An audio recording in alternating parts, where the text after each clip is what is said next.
Hello everybody, I'm Don Counts. We're here at the Warrior Exhibit in Fayetteville, Tennessee, and we have Linda Williams with us again. Linda, tell us who we have today. Don, today we have Mr. A.J. Williams, and he served in the Army, and while we've got him on the hot seat here, I want to let everybody know that he and his company have been quite instrumental. We would have never gotten our flags up in our town, up and down the roadways, if it hadn't been for A.J. and his company. Yeah, appreciate that. AJ, tell us a little about where you were born and what brought you, where were you brought up at, and then what led you into the military. Well, really, I was born in Winchester, Tennessee, but I was raised up in Lincoln County, up around, if you know anything about it, up around Skeet Ridge, they called it. But we always told everybody we wanted to know where we was from. We were from Fayetteville. Went to school in Fayetteville all my life, and till I quit. And that was another story of my life. But anyway, I went to school at Fayetteville, and then I dropped out when I was a sophomore. And I started, I wasn't doing anything but picking cotton and working for day wages on a farm. And when you work for $3 a day, you don't get very far with that. But I got, when I turned 18, I got my draft notice. And I had to go to Nashville to be examined. Well, I went to Nashville. I left here with a bunch of other guys on the bus that I knew. But none of them were my classmates at that time because they were all still in school. But I went to Nashville. They kept us up there all day, and they checked us from the top of our head to the bottom of our feet. And that's one of the funny things, because we sitting there filling out filling out paperwork, and the drill sergeant was walking around. He said, "Now, when we ask you if you were homosexual, that don't mean did you get your sex at home." So everybody had a big laugh over that. But anyway, that was the only time in the service that I went with anybody that I knew from here. No, that wasn't. I'll take that back. I got to go a little further down the story of that. They sent me back home, passed me grade A, number 1A, A1, 1A. That's what they classified us.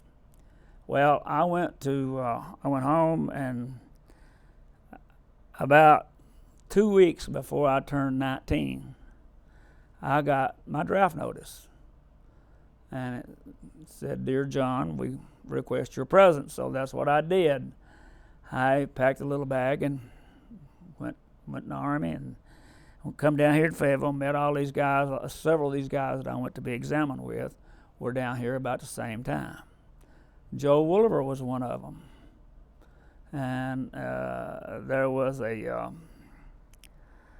Thompson boy was another one. He was from Lynchburg, and I can't think of his name, but I forget a lot of things now. So, but anyway, we went to Fort Campbell to be examined, and I don't know if you want to hear all this or not, but all I'd ever heard all my life was, if you go in the Army, don't volunteer for nothing.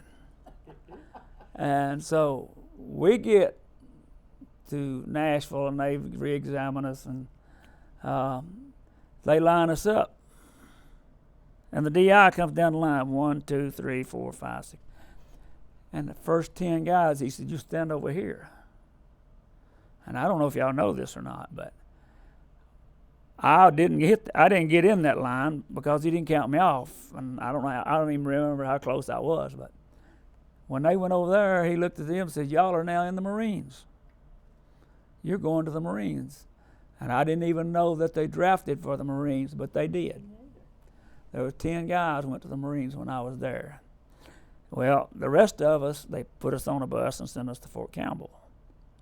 And me and Joe and several of us anyway, we got to Fort Campbell. We got off the bus and went to the barracks, and it was about 10 o'clock at night. They had the barracks rolled up. You got assigned a cot. And the DI said, "Now, it's pretty late at night, and we're going to go over here to mess hall and have some chow. So we went over there. The first meal I eat in the Army was molded bread.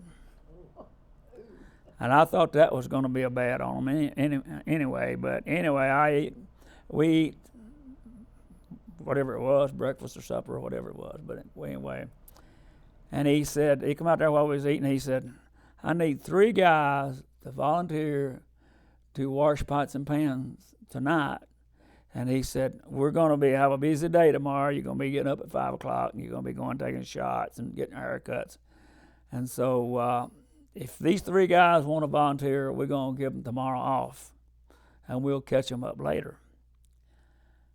So me and Joe talked, we're going to get tomorrow off. We volunteered.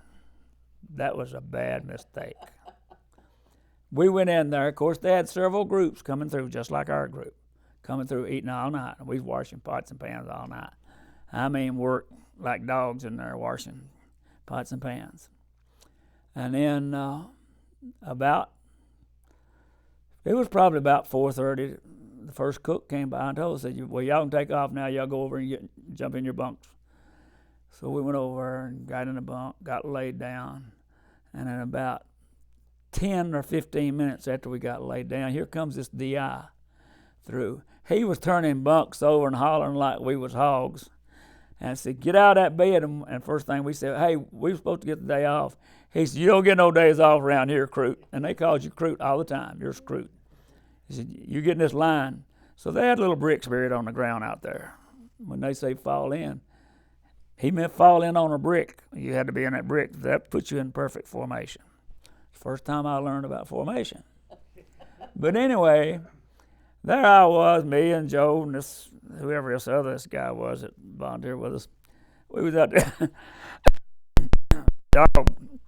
tired from working all night, but 18, 19 years old, you still take it. It's not nothing real bad, but we did just like he said. We spent all day marching from building to building, getting haircuts and getting their uniforms and getting their boots and getting everything we was assigned to, and going and getting their dog tags and whatever. It was just a whole bunch of stuff. But we got settled in, and then we spent about 4 or 5 days down there in the entrance part of this thing, and then they sent us out to our line companies, and we got in our line companies to take basic training. We were supposed to be in basic training for about 6 weeks. I think, to the best of my recollection, don't hold anything against me right now, because I don't remember. That's 50-something years ago, But anyway, they sent us out to get, when we got to basic, and then we was doing PT and doing, if you was a little bit large and you didn't pass your PT test, every time you went through the chow line, you had to do one of the things that they'd had for you to do in the PT test.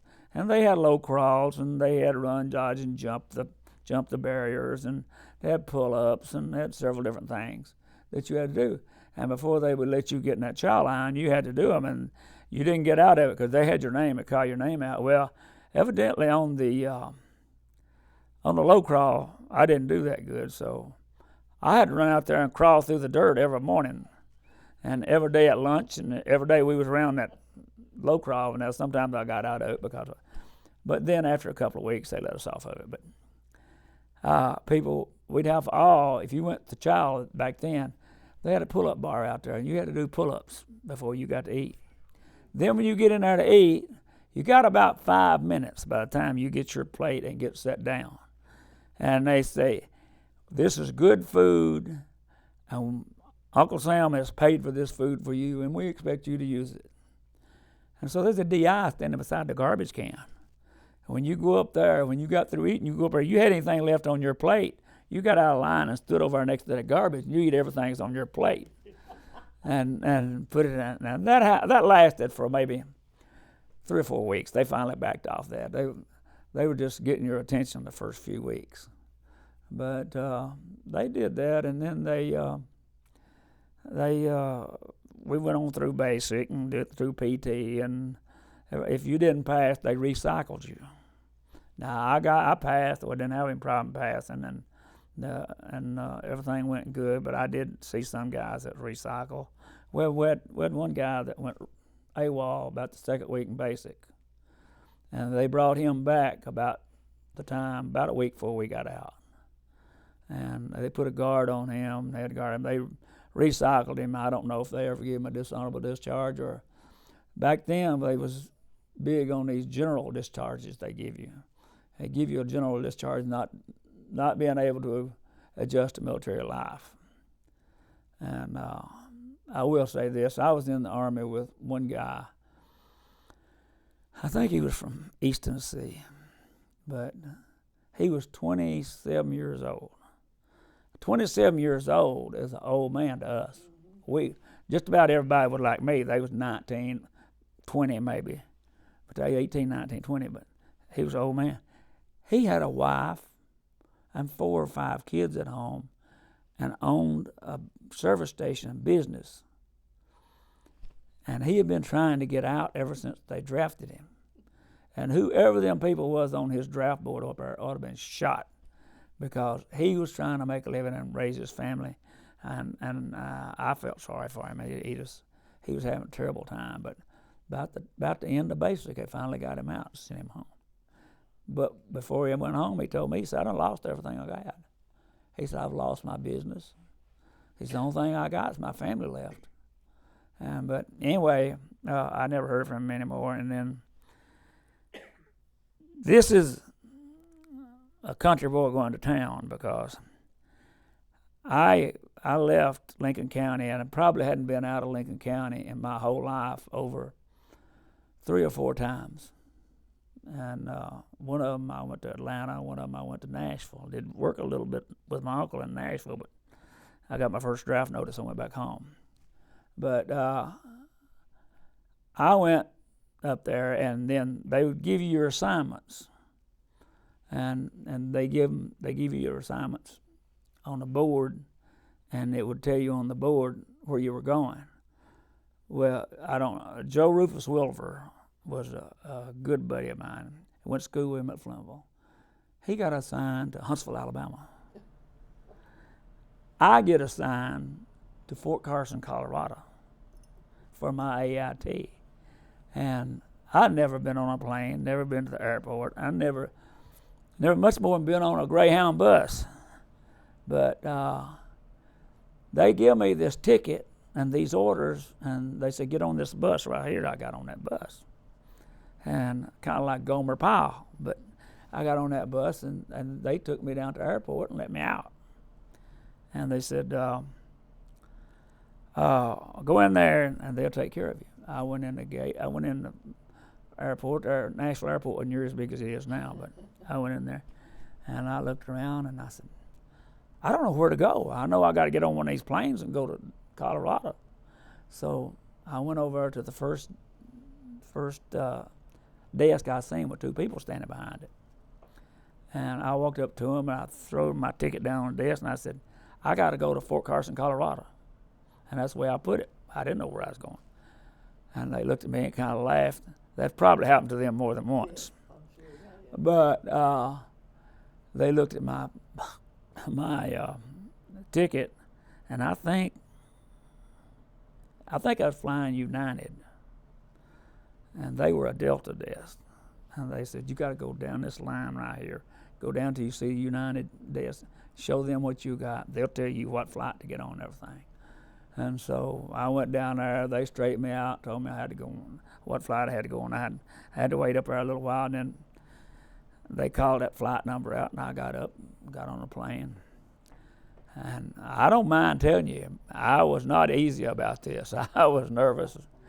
And I said, well, I got on a plane. I said, well, everybody else has got to get on too, so I'm going to get on. And so I went on and got on the plane. And instead of sending me to Colorado, they sent me to Chicago. Now, flying military standby, which is what I was on, you could be kicked off the flight at any time. So, and it was not like one of them non-stop flights to Las Vegas or anything. sent me to Denver Chicago. And I remember thinking, well, that won't be too bad. And I got, about the time we got up and got comfortable, we was going back down. You know how it is. 500 miles ain't nothing. But anyway, we got up, and then we started coming in. I seen them wings shaking. I said, oh, my goodness. And nobody on there I could talk to or I could tell. Nobody. And so anyway, we landed okay. It wasn't no problem. And they said they got 2 airports in Chicago. And they got O'Hare and another one. I forget what it is. But anyway, I get there. I go get my bag. And I look at my ticket. And I said, now, where do I go from here? And so I went back up to the United desk. And I said, hey, I'm supposed to be going to Denver, Colorado. Or what am I supposed to be here for? They said, well, you got to get on that bus that right outside the door there. They're going to take you over to the other airport. So they took me over to the other airport, and I got on a bus there. I got on a plane there, and I met this young man. He had been, I think he'd been to Chattanooga, I think. But anyway, he was about 17, 18 years old. He had been going to school, but he was in Chattanooga riding horses, dressage horses. It's the first time I ever knew anything about dressage horses. I knew horses all my life. I didn't know what about. Anyway, we got on a plane together and we got talking about going in. He had flew a lot. So when we hit turbulence, he said, don't worry about that. He said, that ain't nothing. So I was glad he was sitting there with me too, because they might have had to clean out my pants if they hadn't. But we talked, and he was going to Colorado, same place, to Denver, same place I was going. And so, if y'all want me to hurry this up, I can cut out. But anyway, we get to. They sent us from Chicago to Dallas, and we landed again in Dallas, and it was about 11:30, 12 o'clock at night. We got to Dallas. And we put our bags in a locker. That's where I found out I could put my bag in a locker. He showed me. And so we decided that we wanted to go see where Kennedy got killed. And so we got a taxi or airport limousine or whatever to take us down. And we told them to take us to a restaurant first. We want to go get something to eat. So they took us down there. I don't know what street they let us out on, but they let us out on the street. Maybe. And we went in the restaurant and got something to eat. And by that time, it was a good 1:30, 2 o'clock in the morning. And our flight wasn't for another 3 or 4 hours until it left. So we knew we had plenty of time. So we said, well, let's just start walking. Maybe we can walk up on it. And this is one of the first good experiences that I ever had with police. I had some more I'll tell you about later on, but this was this cop pulled up beside us. Yeah, it's 1:30 o'clock. Nobody on the street but me and him. We walking down through there, and I had my uniform on, luckily, but they told me I had to travel in my uniform, so that's what I was doing. And he come up beside us. I said, "What y'all doing down here?" We're just walking around. We got about 3 or 4 hours to kill. We got a flight out to Denver in the morning. And he said, well, what are you doing downtown? We just come down here to get something to eat. And we was walking around. And we really thought we might walk and we might find where Kennedy got shot. And that was pretty fresh on everybody's mind at that time. And he said, he kind of laughed. He said, y'all need that 4 or 5 hours if y'all go see where he's shot, because y'all 5 or 6 miles from where he's at. So he said, he got out, put us in the back of the car. He said, I'm going to take you over there to show it to you. He said, I ain't got nothing to do but ride anyway. So he took us across Dallas. I couldn't tell you wherever he took us. I couldn't go back and find it. I could find it now just by learning where Kennedy was at, but that was a bit. But anyway, he rode us over there. He rode us down the route that the motorcade took. We went under the underpass. he pointed out the window that Oswald was supposed to have been in when he shot Kennedy. And he was telling us all about it. And he told us all about the theories that was going on, that Oswald didn't really do it and all that. And he said, now, I don't know where he did or not. He said, but they got him.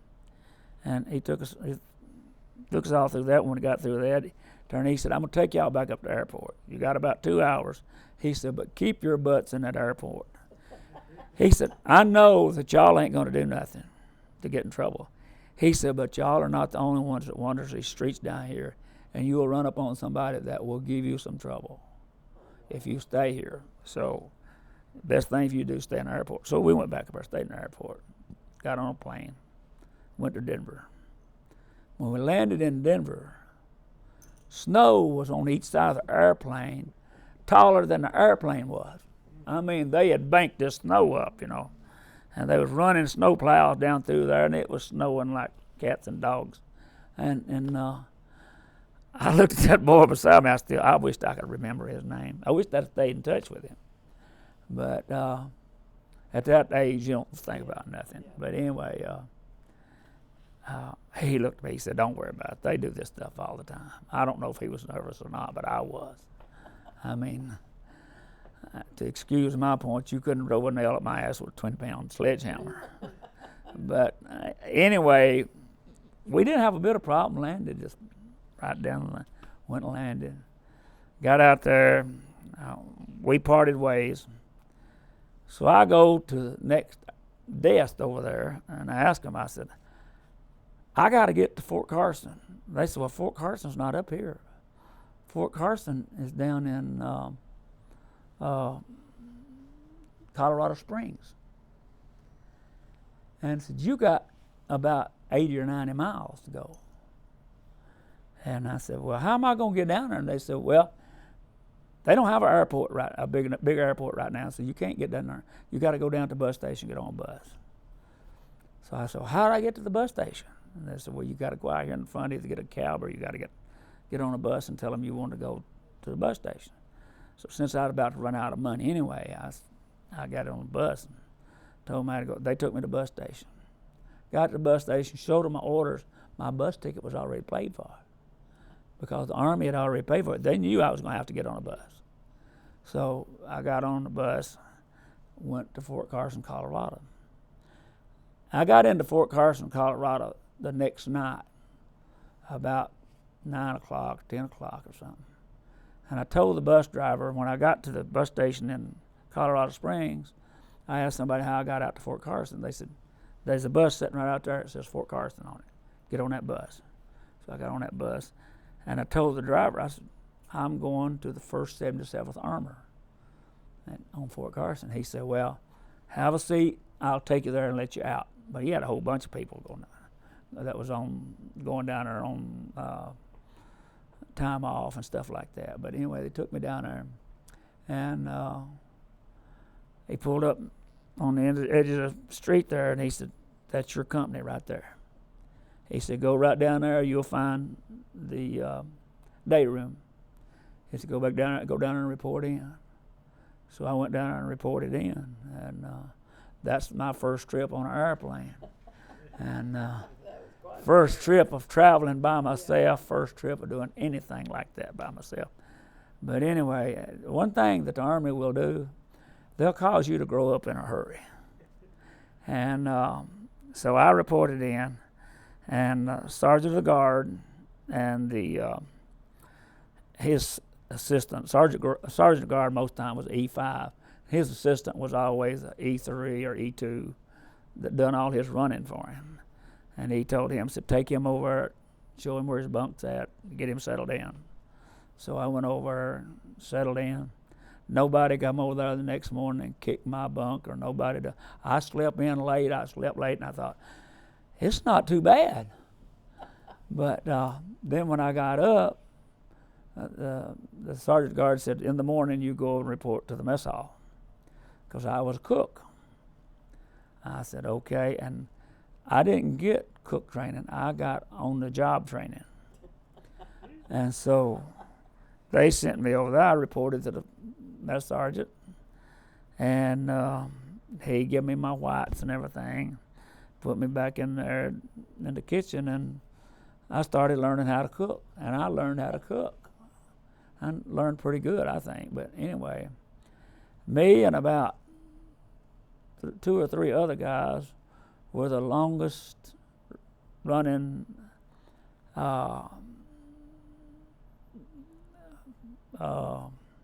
privates in the Army, I think, because we had a orderly room clerk that tried to promote us. We went up to E2 automatically. He tried to promote us to an E3, but somehow or another he kept getting the numbers wrong, and he would send it up to battalion that we were supposed to, all 3 of us, or 4 of us, I forget which, was supposed to be promoted to E3, which is PFC, which is the first stripe you get. Well, he done that for 3 months or 4 months. He got the wrong number on it. They kept sending it back. Said, you got the wrong MOS down here. He kept sending it back. And I don't know, they must have hired this dummy from somewhere. But anyway, he was a soldier. He was a corporal or something. But anyway, when they finally figured out what they'd done, I had got my orders to go to Vietnam. And I had been at Fort Carson for 7 or 8 months. And me and this guy by the name of James Hicks, he was a cook too. We didn't like Fort Carson at all. Fort Carson at that time, the general on Fort Carson's name was Maroon. And General Maroon believed in having parades. He had a parade. Somebody had to parade every weekend. Whether he was there or not, he wanted somebody on that post parading. So he had somebody parading, and then his rules were, if you were sitting outside your barracks, and this is how bad it was, sitting outside your barracks with your shirt off, and you was in your undershirt, sitting out smoking a cigarette. And they had the thing, it wasn't MPs, but they were called courtesy patrol. They rode the post to see if anybody was breaking any of his rules. And they came by and you were sitting on the steps smoking a cigarette and not in uniform. They didn't care if you smoked a cigarette, but if you wasn't in uniform, they would write you up and you get Article 15. Well, I don't know if you know what Article 15 is or not, but Article 15 is kind of like getting a low-grade speeding ticket. It's not very bad, but you wind up having to do a few days extra duty and stuff like that. It's not nothing that stays on your record, but they give it to you. And after you get so many of them, they just start counting up. But then another one of their rules was that if you were going to go to the PX, and where our barracks was to the PX, it was probably 2 miles, and we would walk to the PX a lot. But if there were 3 or more of you walking to the PX, you had to be in formation. And unless you were somebody that was stationed out there during those years that Maroon was out there, you would never believe all the stuff that you had to do when you were out there on that post. But I hated it. Hicks hated it. And we decided we were going to go somewhere else. So we started putting in papers to be transferred to Korea, Italy, Germany, any place that they would let us file a form for, we filed it. So finally, right on the end, we went in there to file a paper. I don't remember what it was on. But the first sergeant looked at us. He said, you know where these go when y'all leave? We said, no. He said, they go right there. He was throwing them in the garbage can. He said, they're not going to ship you nowhere else right here. There's 3 ways you're going to get out of here.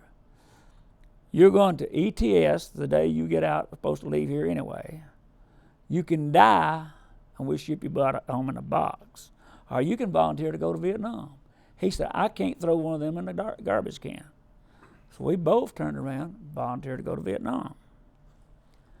We thought we was going to be smart and show him we going to get out of there.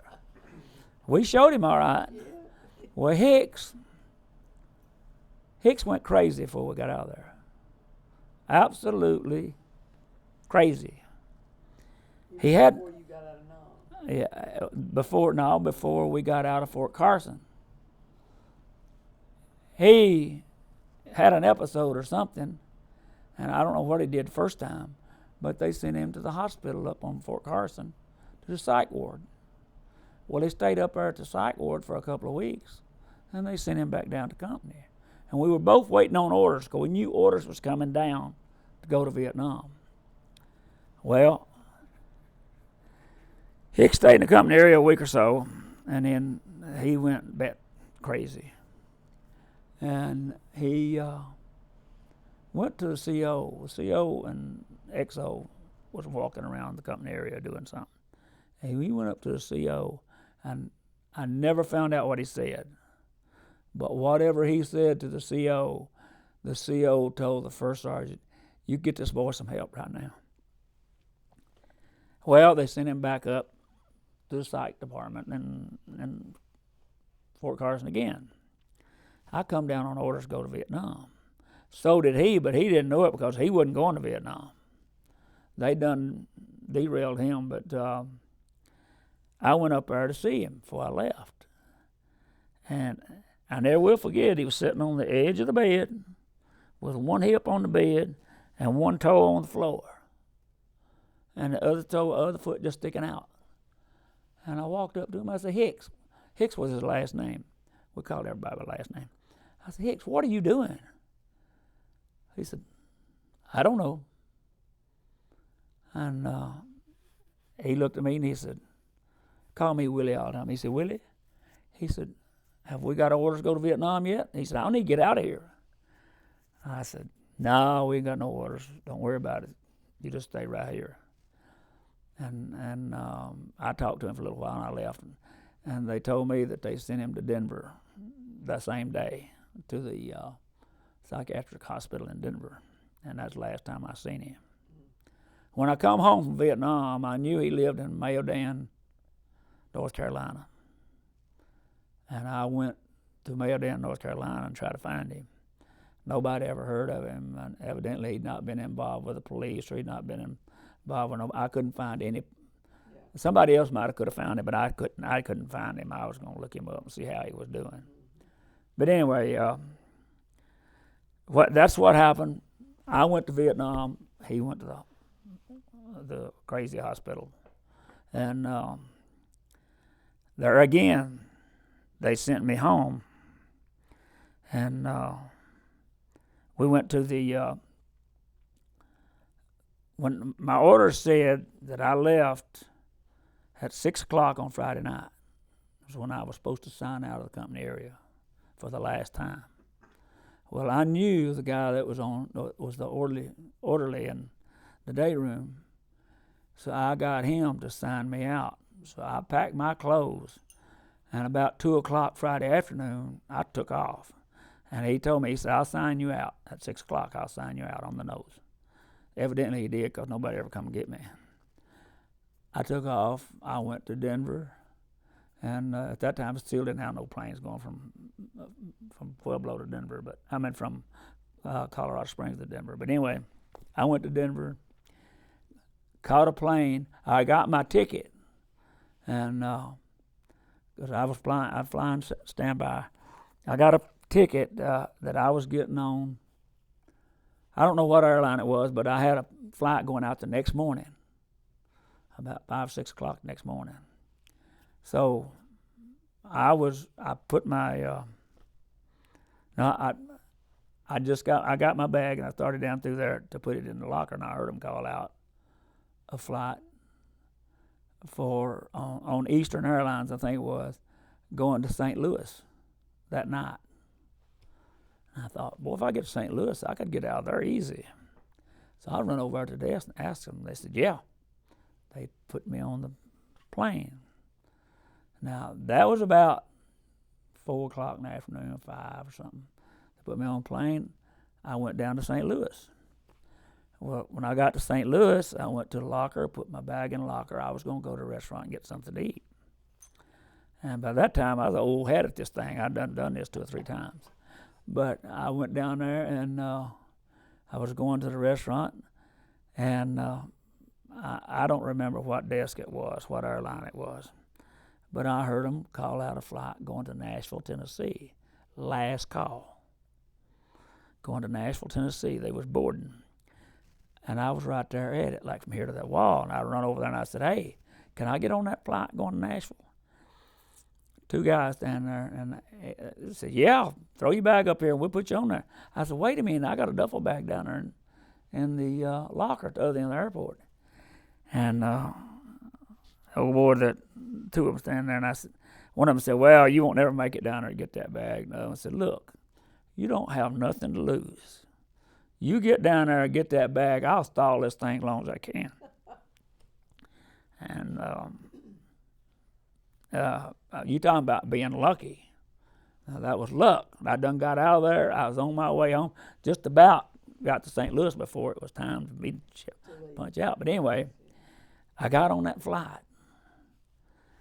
I get into Nashville about 10 o'clock that night. Same night I left Fort Carson. And I get into Nashville and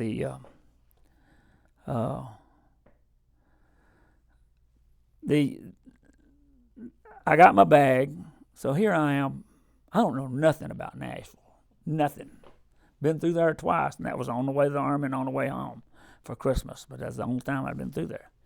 Well, I got the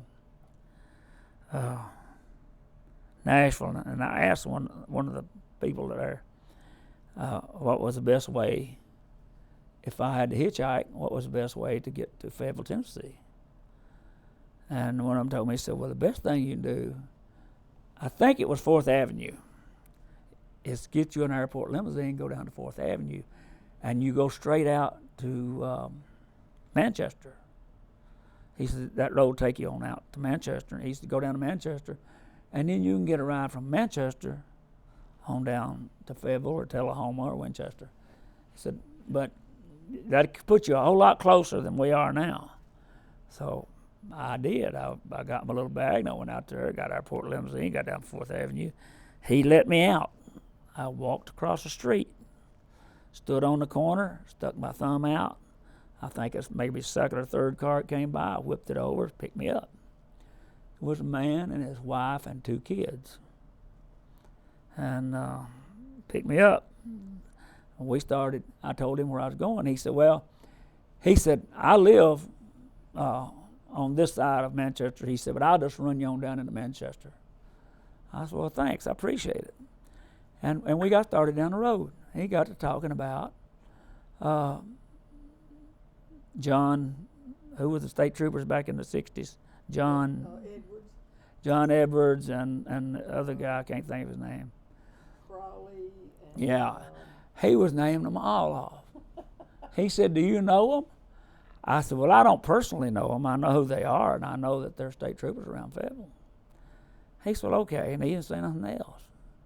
And he got to ask me where I was at and what I was doing and everything, where I was going. I told him I was going home on leave to go to Vietnam. And he said, okay. He said, before we got into Manchester, there was a state trooper pulled over on the side of the road. And he said, let me stop here and ask this trooper if I can get him to run you on down to Manchester. And I thought to myself, I didn't say it. I thought to myself, who's is he to go to ask the state trooper to help me? So anyway, he gets out. He goes over there and talks to him in just a minute. Comes back, says, go ahead and get your bag out. Get your duffel bag. He got the duffel bag out of the trunk. And he said, this trooper's going to take you on down to Manchester to help him change that tire. Well, by the time I got over there to change the tire, he was letting the jack down. So we get in the car. I get in the car with him. So he don't put me in the back. He puts me in the front. We're sitting up in front, going down Manchester. And he said, where do you live? I said, I live in Fayetteville. He said, that's a pretty good little walk from here. He said, my district runs down to Tullahoma. He said, would you want me to just take you on down to Tullahoma? Do you think you can get a ride easier from there? I said, sure. I'm about 30 miles from home when I get to Tullahoma. He said, okay. So we start down to Tullahoma. And we get going down through there, and he said, I know this guy that works the Lynchburg area. He said, what if I call him and see if he can't pick you up in Tullahoma and take you down to Lynchburg? He said, could you get out of there easier? I said, sure can. And so he said, okay. So we meet this guy at an old deserted service station up in Tullahoma. And to life of me, I couldn't tell you where he's at now. But anyway, we met him. And the biggest part of this story is I didn't get none of his name, and I wished I had. But we met this guy up there in Tullahoma. And we get to going back. But now, back up just a little bit, because when he was taking me down to Tullahoma, he said, where'd the Sarge pick you up at? And I'd never been so glad that I didn't shoot my mouth off about nobody. Because I said, Sarge, he said, yeah, he's my sergeant. He's Sergeant State Trooper. So then I understood how he could get him to sit. But anyway, we got down and met the guy in Tullahoma. And they shot the breeze a minute, and I got in the car with him. We started down toward Lynchburg. And we got talking, and he said, where about you live? I said, well, actually, I don't live in Fayetteville. I said, I live about 15 miles outside of Fayetteville up on Skeet Ridge. He said, where's that at? I said, that's about halfway back up to Winchester. He said, well, and we went down there, and we stopped in Lynchburg. He goes in and opens the store up and fills his car up with gas. And we get back out on the highway, and we start back down through there, and he said, I know a little pull-off or two. He said, you want to have some fun? I said, yeah. So he cuts off and goes down the back road down there, and there's some parkers down there. And he run a couple of them out, and we just laughed, had a big time, went on down the road. He come back out, it's made a little loop, what it did. He said, I like to do that every once in a while, get their blood flowing. But anyway, he took me on down. He got down here close to 64. And he said, you know something? He said, I ain't got nothing to do. He said, why don't I just run you home? He took me all the way back out, went out Skeet Ridge Road. I don't know if you know anything about Highway 127 going out toward the lake. Took me all the way back out there. They got that sharp curve, and I went off to the left. He took me back there. It was a dirt road. Took me back there to our house back around. My mama had moved since I had left for the Army, and they lived in a house back there. And I got out of the car. We pulled up in the yard, and my mama come out on the porch, and she said, Lord, Dwight, what have you done? Dwight was my little brother. And she said, there's a policeman out here looking for you. Or it's a policeman out here in the yard. She didn't say looking for you, she said policeman out here in the yard. And so I got out of the car, surprised her, surprised them all. But anyway, that was how the cops saved me. Because I was at home from the time I left Fort Carson, Colorado in the middle of the afternoon, about 1:30, 2 o'clock in the morning, I was home. Wow. And I had got a ride all the way from Nashville with state troopers. And I've always appreciated them. Even when they give me tickets, I appreciate them. And I got enough of them over the years too. But anyway, that gets me up to the time that I go to Vietnam. Well, I get 30 days leave. Well, when I left early, I got about 31 days leave anyway. And so at the end of my 30 days, I said, I sure do hate to leave right now. So I said, I'm going to stay another 2 or 3 days. And my mama, she raised 7 of us, and boy, she chewed me up one side. She said, they'll come and get you. I said, Mama, what are they going to do, send me to Vietnam? I said, I'm going there anyway. And so I stayed another 3 or 4 days. And then I got my plane ticket, and I went out to California, Oakland, and that's where they sent me to Vietnam. And when I get to Vietnam, I'm still traveling by myself. Nobody travels with me. I must not took a good bath or something, but nobody travels with me. But anyway, I get to Vietnam, and when we walked off that plane, I thought to myself, this is the stinkingest place I ever smelled. And I'll bet you I've not been the only one told you that. But that the whole country stunk. But it didn't take but just 24 hours, and you didn't smell it anymore. It was you done acclimated to it. So anyway, I went to Long Binh and got to the transportation where they do all the work of getting you in country and out of country. And I was looking at a sign up there that said 5,000 something miles to USA. Of course, it might have been pointed to the other end of the world. I don't know where it's pointed to, but anyway. And then the only thing that I experienced before I got to my company was, I remember going over to get a hamburger, and when I got it, it was a Spam sandwich. They were selling it at this little BB stand thing. And the BB stand's where they sell Cokes and beer and sandwiches. And they got this beer over there called BB beer, Bombity Bomb beer. And they always said it was made with 3% embalming fluid, so if you passed out, they didn't know where to take you to the morgue or take you to the bunk. But anyway, I got sent down to Saigon. Now down to Vung Tau. Vung Tau is the in-country R&R center for Vietnam. People have been in Vietnam for several months. They'll go down to Vung Tau. They stay 3 or 4 days down there, and they get to come back, to go back to their unit. But I went down there, and that was our battalion headquarters. So I go down there, and I met this guy while I was down there. He was a cook too. And we got talking. He said, man, I found out you could volunteer to be a door gunner on a helicopter. And I said, man, are you crazy? He said, I'm going to volunteer. I said, do you know how long they expect a door gunner to live in a firefight? I said, you're crazy. He said, as far as I know, he volunteered to be a door gunner. I left him there. But I didn't volunteer to be a door gunner. I went on up to Saigon, and I was a cook up to Saigon. And I remember the first Sunday up there. I mean, it was quiet. There wasn't nothing going on. They had this big old canopy. It was a big old parachute, cargo parachute. It covered this whole building. And they had guys out there grilling steaks, drinking beer, and they was partying. We had a heck of a time out there. And then, of course, I went to work in the mess hall, but even in the mess hall, when you went in the mess hall as a cook in Vietnam, they had these Vietnamese cooks. They couldn't speak 10 words of English, but you could get something out.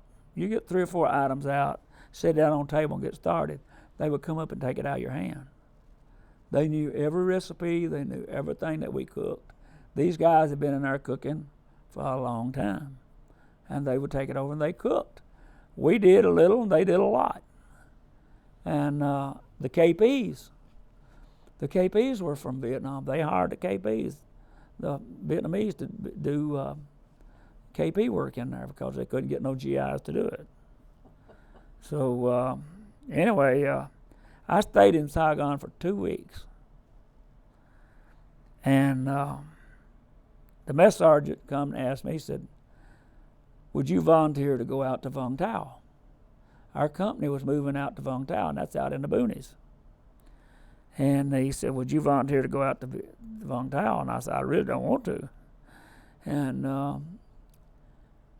that's when he told me, he said, well, I've seen that I went over as a PFC, got promoted right away to a Spec 4.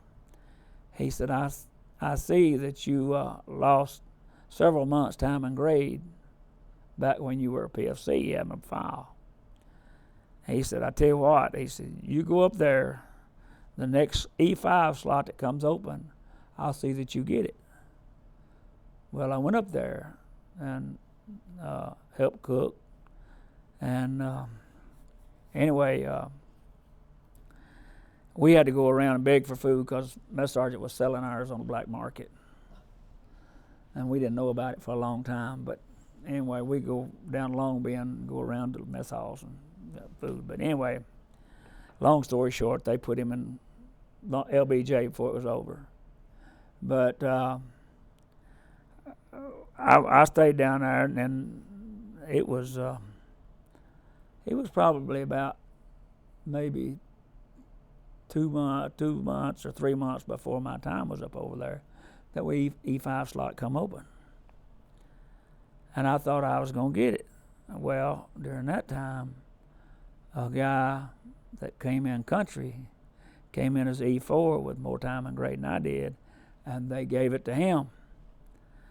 And he couldn't cook a lick. He'd been in a consolidated mess hall. He could make a good salad. But anyway, I got really upset about it, to put it mildly. Yeah. And I went back to the mess sergeant and I said, hey, you promised me that slot if I would come up here on the early. And we were up there for about 2 or 3 weeks. There was 15 of us up there by ourselves. And I said, you promised me I'd get that slot. He said, this guy had more time grade. I had to give it to him. I knew he didn't have to give it to him, but he did give it to him. So I told him, I said, I'll tell you what. I said, I'm not cooking no more. I said, I'm not cooking. I said, I promised you promised me this job. You didn't give it to me. I said, but I tell you what I will do. The mess truck driver's going home. I said, I'll take his job for my last 3 or 4 months I had over there. I said, I'll take his job and I'll drive the truck. And so he gave it to me. So I went down. I was going to Saigon every day, picking up KPs and bringing them back in the mornings. I'd go down there and spend the night in a hotel somewhere, and I'd bring KPs back up. And they had me a room on Thompson Hood Air Base, but I wouldn't use it. There were no women on Thompson Hood Air Base. I went down there, and you have to understand, it was me and a shotgun rider was driving a truck every day, and these guys in the company would fight over getting to ride shotgun, because they get to go down to Saigon and go in the hotels where all the women were at, and so it was a big deal to get to go. But anyway, I was driving a truck. I went every night anyway, and anyhow, I went down there, and I did that for the last 4 or 5 months I was in there. And during that time, when I was down there in the compound, when we first went out there, we was getting mortared regularly. They was mortaring us about once or twice a week. But now mortaring us was not to wipe us out. Mortaring us was harassment. Because what they would do is they would go out there, and either they were setting the mortars up or they were shooting them out their back. I don't know how they shot them. But they would send in 2 or 3 or 4 rounds, and they'd pick their stuff up and they'd run like hell. Because our CO, after everybody got up there, and before they got up there, the guy that was in charge of us, they get on the horn. Bearcat was 5 miles above us, and they must have kept them Cobras warmed up all the time, because you could just about count it, and by the time you counted to 100, them things was out there, circling, and they were circling looking for these guys. And I watched them when they fired them miniguns from the chopper all the way to the ground. There'd be a solid streak of fire. Then every time that they turned loose of those rockets, they had 9 rocket pods on them. Every time they turned loose the rockets, the helicopter looked like it would go back. I'm assuming it did, but I wasn't up there, I couldn't tell. But and I told somebody with me, I said, man, I wouldn't want to be on that ground. I said, because they turning some firepower loose. And they did it every time they mortared us. The helicopters would come down. And that's the reason they never, ever sent over 4, 5, 6 rounds in. And they was gone. And they would try to get as far away from that zone as they could because of the Cobras coming down. But what was the country like over there, and the people? The country,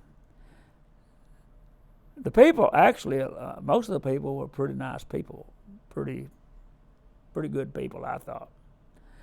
But those people could make more out of nothing than anybody I ever seen. I've seen hoochies built out of beer cans, and I've seen them wire trucks and lumbrettas together out of beer cans. If they had a hole in it, they just take a beer can, flatten it out, and they would tie it. And stuff like that. They could do stuff with their hands and stuff like that you just couldn't imagine.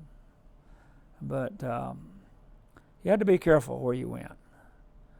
There was a company down below. There was a little village down below our compound, out there in Longthorn, and we hired KPs out of there for a while, and then they wound up firing them all because they got to finding booby traps around our compound. They got to finding 50 caliber rounds laying down in the tracks of the hangars. They got to finding hand grenades under the showers and stuff like that. They would find booby traps around the company, and so they fired all of them. And so that's the reason we started hauling KPs out of Saigon. We're about 30 miles from Saigon, and we just make that hour-and-a-half drive every day each way. And So why wouldn't y'all start cooking instead of? Why wouldn't we start cooking? Yeah. We did cook, but we didn't cook.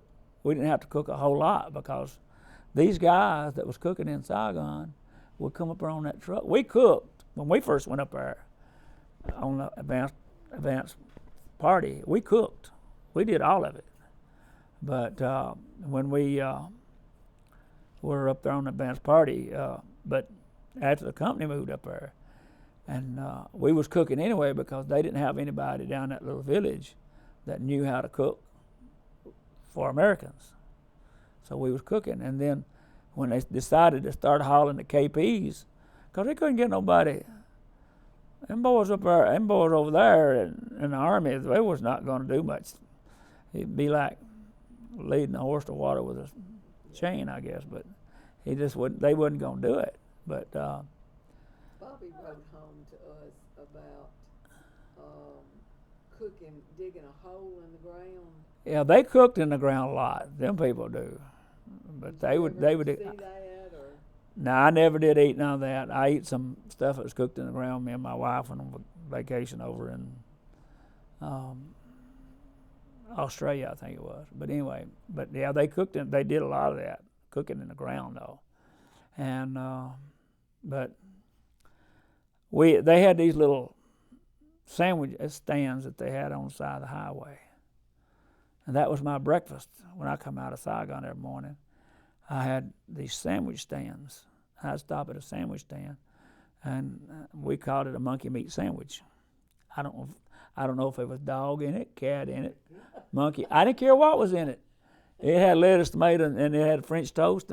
French bread on it, and it was a good sandwich. But I didn't want to know what was in it. Probably not. But I'd stop there every morning, me and the guy who was riding shotgun rider, and get us a sandwich and a bottle of beer. And that was what our breakfast was. But we didn't. They made stuff called I don't know what that soup was called, but it was real clear soup and had looked like little onion bits down in it and everything. And then they give you chopsticks. We just throw chopsticks down and drank the soup. Drank the soup. And then, so is that it? You can finish up with Vietnam and then tell us a little bit about what Vietnam did for you or the career in the military after you got out. All right. Let me tell you, I never was any real bad stuff except for mortar rounds, and never did have anybody that I know shot directly at me. But when I got out, when I come home from Vietnam, I got out immediately.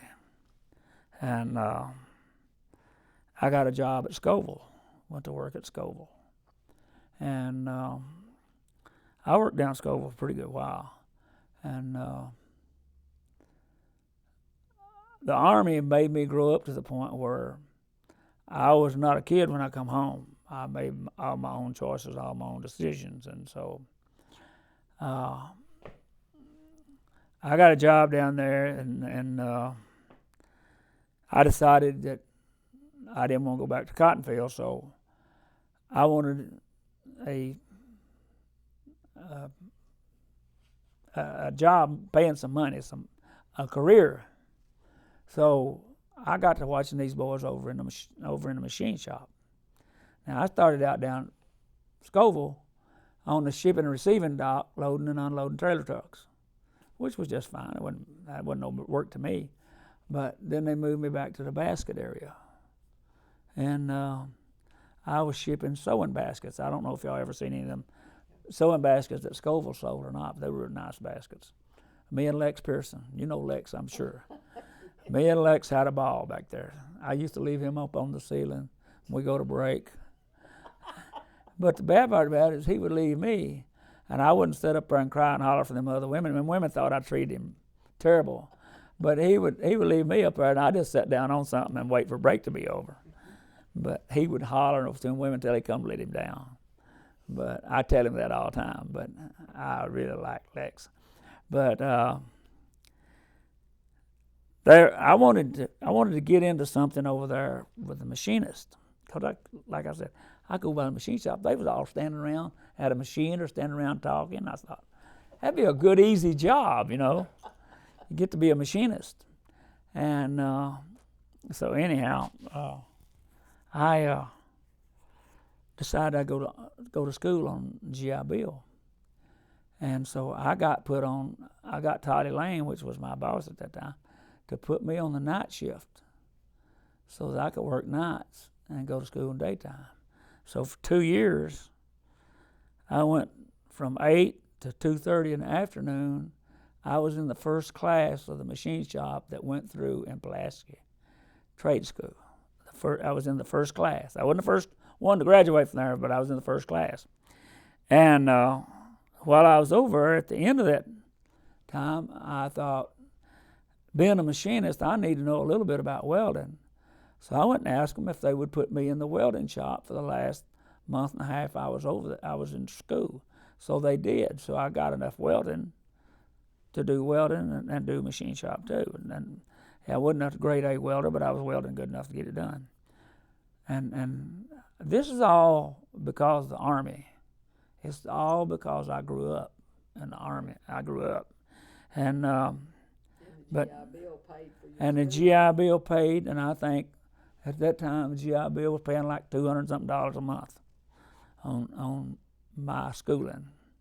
But it didn't matter because they was paying enough to get whatever books I had to have and everything else. But I graduated out of there, out of the trade school over in Pulaski. And then Tom Freeland was the instructor over there. And I always remember what Tom Freeland always said. He said, I don't expect you to know all the answers. I just expect you to know where to find them. And he said, if you know where to find the answers, that's all you have to know. And that was a good rule of thumb to go by. But anyway, I got out of trade school, and I couldn't get a job. I was still working at Scoville. I wouldn't quit my job. I had a wife and a little boy at that time. I had got married 9 months after I got out of the Army. And that's another story. My wife died when my youngest daughter was 5 years old. My girl was 10, and my son was 15. But anyway, I had a wife and son to take care of, so I couldn't quit school. And for at least 20 months or 21 months, I put in 75 to 80 hours a week. I put in 35 hours at school, 40 to 50 hours at work. And then I kept going up to Reliance Machine in Lewisburg. Henry White run Reliance Machine Work, and the best man I ever worked for in my life. I would go in and ask Henry for a job. Well, every time during that time I got sent back up to shipping and receiving, they was send me to Nashville, pick up something, or send me to Nashville. Every time I went through Lewisburg, I don't care what time of day it was, I stopped and asked Henry White for a job. And Henry got to know me by my first name and everything. But anyway, I reckon Toddy Lane knew Henry real well. Toddy finally called him. and told him. But anyway,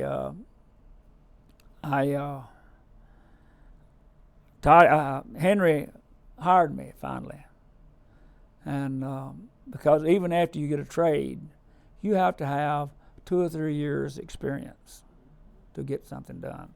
But anyway, he hired me, and I went to work for Henry. And over the years, I worked for Henry 4 or 5 different times. I would quit him because he wouldn't give me a raise, go work somewhere else. And I get out of a job or something, I go back to work for him, or he would get busy on a big job. He'd call me and ask me to come back to work, and I'd come back to work for him. So I worked for him 4 or 5 different times. But So serving in the service got you the GI Bill, which got you the occupation that you're still in today. got me, and I went to work for him as an apprentice, and I worked for him for several years, and then I worked for USBI down in Huntsville. I worked on a space shuttle. I done work on a space shuttle, and I worked, I started my shop down there right before my first wife passed away. But when my first wife passed away when I was at USBI, I decided I had to come back to Fayetteville, so I put in my notice down there. I quit. Opened my shop up in my garage out there on Jenkins Road, and I run that shop in daytime. And I was working at USBI on 3rd shift before she died, but I was still doing that when she died. But I come back to work full time, moved the shop up here where Bradford Appliance is at now. I had a shop in there. The whole thing about it is, if I had not got drafted, I could still be in a cotton field chopping cotton. That's what it all amounts to. And I cussed the Army and do everything else about it, and I wouldn't re-up for nothing, but I wouldn't take $1 million for the experience.